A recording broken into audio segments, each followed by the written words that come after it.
Kemi ngritur qendrën rajonale të krizës, e cila është në përbërjen e saj nga të gjithë veterinerët nga të gjithë drejtorët e veterinarisë, po ashtu dhe nga përfaqësues nga AKU-ja.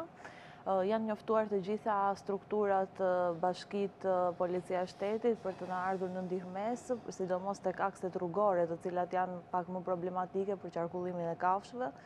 Duke qenë se Ministria ka dalë me një urdhër për pjesën e ndalimit të lëvizjes së kafshëve, qoftë në kullota, qoftë në tregja, apo qoftë nga ferma në fermë, atëherë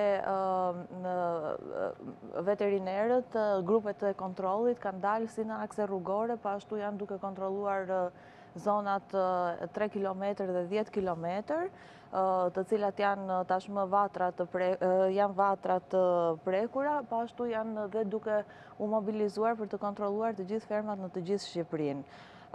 Aty janë të përmendura 39 grupe kontrolli, por realisht janë të gjithë veterinerët në terren, të cilët janë duke punuar në të gjithë zonat e tyre për të marrë informacione nga të gjithë fermerët të cilët mbarshtojnë në dhen dhe dhi dhe duke informuar